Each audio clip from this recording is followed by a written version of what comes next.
जब तक जरा अवस्था दूर है, मौत नहीं आई है, अपने कल्याण का काम कर लो। शीघ्र सारी वासनाओं को छोड़कर स्वरूप स्थिति कर लो। यही अपने आप को संसार से छुड़ाना है। यही अपने आप का निबेड़ा करना है। अहंता, ममता एवं वासना ही बंधन है। इसको मिटा देना पर जीव मुक्त है। व्यक्ति की अपनी चेतना एवं आत्मा से अलग परमात्मा, उसके साकार निराकार, सगुण निर्गुण रूप, उसके अवतार आदि सब काल्पनिक हैं। गुरु से निज स्वरूप प्राप्त कर अपनी चेतना में स्थित हो जाना ही पराभक्ति है। कबीर साहब के ख्याल से जीव ही शिव है, आत्मा ही परमात्मा है और अपनी आत्मा में स्थित हो जाना ही सर्वोच्च भक्ति है। परंतु सदा रहने वाली एवं अनंत सुख तो अपने मन के संयम से होता है। इसके लिए इस हठयोग की कोई जरूरत नहीं है। सदा रहे सुख संयम अपने, सदा रहने वाली सुख संयम, अत्यधिक सुख, परमानंद, परम शांति तो अपने मन का संयम करने में है। ये सत चक्र भेदन, जीव उल्टा कर खोपड़ी का मैला पानी चाटना, खोपड़ी की ध्वनि तथा प्रकाश सब व्यर्थ का श्रम है। अनंत आत्मिक सुख प्राप्त करने के लिए तो विवेक एवं दृष्टा अभ्यास द्वारा केवल अपने मन को बस में कर लेना चाहिए। संसार के सारे ऐश्वर्य और सम्मान नाशवान है, इसलिए इनके मोह को छोड़कर और मन को अपने बस में करके सच्चे अर्थ में सुखी होना चाहिए। तुम्हारे दिल के अंदर की चेतना, दिल के अंदर का नूर ईश्वर है, खुदा है। वह सब समय सबको प्राप्त है। वह किसी मत महजम की दिव्या में नहीं बंद है, किंतु तुम्हारे दिल में बंद है। तुम किसी ईश्वरीय नामधारी मत महजम के मुहताज नहीं हो। किसी तथाकथित ईश्वर मोहर लगे हुए कार्ड से नहीं मिलेगा। वह तो तुम्हारे दिल की चीज़ है। वह तुम्हारी आत्मा है, तुम्हारा अपना स्वरूप है। उसके लिए सच्चे सद्गुरु के निर्देश की आवश्यकता है। तुम्हें बाहर से लौटकर दिल में झांकने की जरूरत है। यही बात स्वर्ग की है। स्वर्ग का टिकट भी किसी महज मोहर से नहीं मिलता। स्वर्ग भी आकाश में नहीं है, वह भी तुम्हारे जिसके हृदय में पवित्रता और प्रेम की गंगा बहती है, उसके हृदय में स्वर्ग है। इसके अलावा कहीं स्वर्ग नहीं है। यदि हमारे हृदय में राग द्वेष की गंदगी है तो मानो यही नर्क है।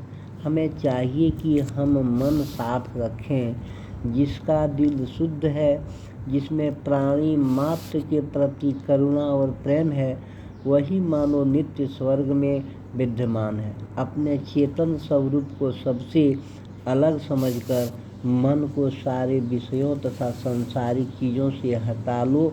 देह, गेह, परिवार, प्राणी, पदार्थ, पद, प्रतिष्ठा सब नाशवान है एवं छूटने वाला है। इनकी अहंता ममता छोड़ो। ये सब तुम्हारे नहीं है, तुम्हारा केवल तुम्हारी आत्मा है। आत्मा राम बनो। हे मानव, तेरा घर तो कंदरा में है, हृदय गुहा में है।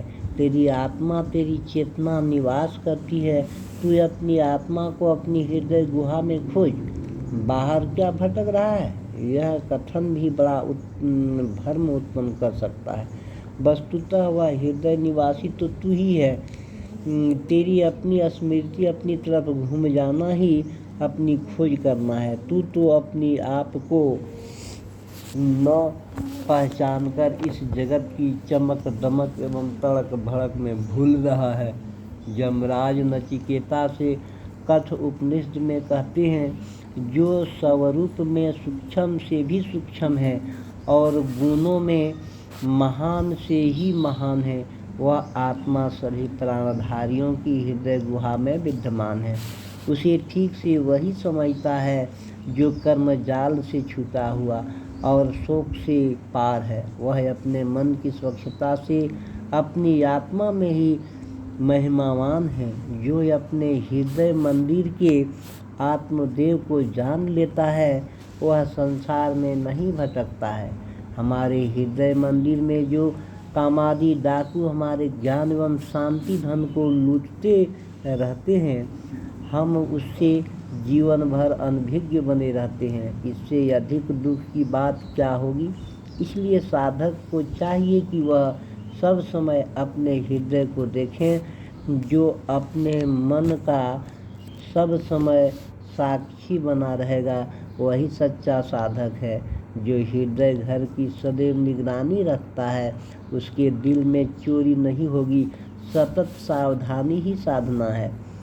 जो हर समय अपने मन को देखता है उसका मन चालबाजी नहीं कर पाता। इसलिए साधक को चाहिए कि वह आवश्यक काम करते हुए सब समय साक्षी भाव से रहें। मन को देखता रहें कि वह क्या कर रहा है। जो सावधान होकर मन को देखता रहेगा उसका हृदय स्वच्छ रहेगा। मन के बहकाव में चला जाना ही मानो अपने जीवन को, अपने सर्वस्व को हार जाना। जन्म का पासा डारा का यही अर्थ है कि मनुष्य ऐसा पासा फेंकता है जिसमें अपने जीवन को हार जाता है। इसी से यह भी सिद्ध हो जाता है कि जीव नाना योनियों में भटकने के लिए मानो यह पासा फेंकता है। यदि जीव विषय के चिंतन में ही रहेगा तो योनियों में भटकेगा ही। जो सतत सावधान रहता है वही इससे बचता है। वस्तुतः मन की धारा से बचने के लिए वैराग्य और अभ्यास दोनों चाहिए। संसार शरीर की नश्वरता और दुख परता का सदैव भान रहना वैराग्य प्रबल साधन है। मन में तीव्र वैराग्य आने से हृदय की हलचल अपने आप शांत हो जाती है। साधक को चाहिए कि वह सदैव विषयों के प्रति अनासक्ति रूपी वैराग्य तथा मन का साक्षी भाव रूप अभ्यास को जागृत रखें। साधक वही है जो अपने दिल को सदैव देखता है। विशाल देव ने कहा है, जो सद्बुद्धिमान तथा गुणग्राही है वह अपने दिल को देखता है कि हमारे दिल घर में क्या क्या काम हो रहा है। हृदय में सब अवस्था, स्वतंत्रता एवं निर्विषय सब रूप स्थिति का राज्य है या विषय वासनाओं की प्रबलताएं एवं जीवन की व्यवस्था का जोर है। सच्चा साधक विषय वासनाओं के बस होना मौत से अधिक दुख समझता है। इसलिए वह सदैव निर्विषय एवं स्वबस होने के लिए प्रयत्नवान रहता है। वह अन्य सारे काम छोड़कर रात दिन इसी लक्ष्य पर तत्पर रहता है कि हमारा मन, हमारा हृदय सब समय निर्विषय एवं स्वबस रहे। तो वासनाओं को त्याग कर ही हृदय दिल्ली का बादशाह हो सकता है। तुम गुरु की आवाज़ की तरफ ध्यान दो, निश्चय ही तुम्हारा बेड़ा पार होगा। मनुष्य में महान बल है, उसे अपने बल की आद करनी चाहिए। उसे वासना विजयी संत गुरुजन जगाते हैं। इसलिए उनसे प्रेरणा लेकर अपने स्वरूप को पहचान कर समस्त जड़ वासनाओं को जीत लेना चाहिए और इसी जीवन में सम्राट हो जाना चाहिए। जो वासना विजयी हैं वही सम्राट हैं। हे मनुष्य, तेरे हृदय कानन में मन शिकार खेल रहा है। शरीर रूपी बाघ के आनंद मृग पर इच्छा अनुसार बाण चला रहा है, अर्थात जीवन की सुख शांति को नष्ट कर रहा है। जोगी मन से सावधान हो जाता है, वह अपने शरीर को धोती, वस्ती आदि सत्कर्म से शुद्ध कर लेता है और सरल ढंग से मूलबंध मुद्रा में स्थित हो जाता है। तत्पश्चात योगेश्वर ध्यान रूपी धनुष पर ज्ञान का बाण चढ़ाकर लक्ष्य पर वार करता है। वह मूलाधार आदि 6 चक्रों एवं तत्र स्थित कमलों को भेद कर और सहस्र एवं गगन गुफा में पहुंचकर प्रकाश कर देता है। वह योगी वहां से काम, क्रोध, लोभ, मोह आदि पशुओं को हाँक कर मानो खदेड़ देता है। सभी द्वारों को रोककर योगी गगन गुफा सहस्रार में समाधिलीन हो जाता है, जहाँ पर 9 दिन है और 9 रात है, किंतु एक समान स्थिति है। योगी उस उच्च स्थिति में पहुँच जाता है जहाँ पर पहुँचने के पहले ही तत्व प्रकृति रूपी संगी साथी छूट जाते हैं। हठ योगी कुछ भी नाम ले पहुँचकर समाधि में रहेंगे, तब तक संसार भुला रहेगा, और जैसे ही उससे उतरकर व्यवहार में आएंगे वैसे पुनः वासनाओं में चंचल हो जाएगा। इसलिए विचार, अनासक्ति तथा साक्षी भाव ही साधना की सरल तथा सुरक्षित है। जड़ चेतन आत्मा अनात्मा का निरंतर विचार करते करते देह तथा देह संबंधी सारे प्राणी पदार्थ से अनासक्ति हो जाती है।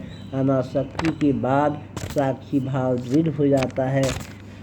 साधक अभ्यास काल में मन का साक्षी बनकर उसे शांत कर देता है और संकल्पहीन होकर स्वरूपस्थ एवं आत्मस्थ हो जाता है। जितने क्षण तुम इस जीवन में हो, वासनाओं के त्याग करने में प्रयत्न करो। जीवन रहते रहते यहाँ के सब प्रकार के मोह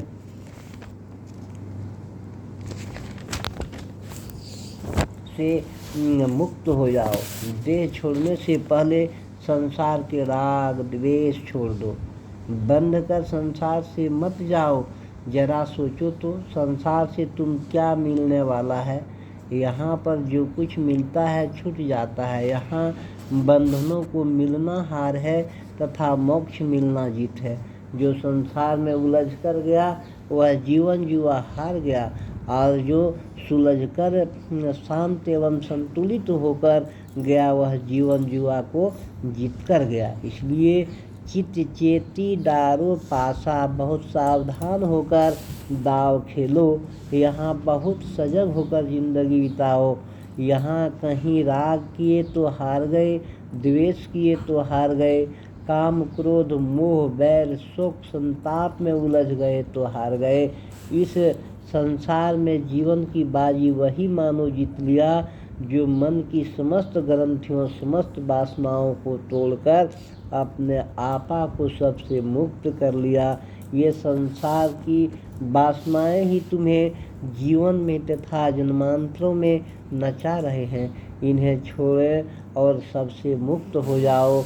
निर्मल संतों एवं सद्गुरु से प्रेरणा लेकर अंततः तो निज चेतन स्वरूप में ही स्थित होना होगा। हमें मन हर समय देहग्यादि संसारिक पदार्थों का आद कराता है, जो जड़ अनात्मा, नाशवान तथा छूटने वाले हैं। इसलिए हम भवबंधनों में बंध कर संसार सागर में बहते रहते हैं। सद्गुरु कहते हैं कि परिणामी तथा अनात्म वस्तुओं का स्मरण एवं राग छोड़ दो। तुम निरंतर अपने अविनाशी चेतन स्वरूप का स्मरण करो। मैं अजन्मा हूँ, अविनाशी हूँ, नित्य हूँ, अमर हूँ, कालातीत हूँ। इस भाव में रमण करो। यही शोक मुक्त होने का रास्ता है, यही जीवन मुक्ति का मार्ग है। इसके अलावा सब भटकाव है।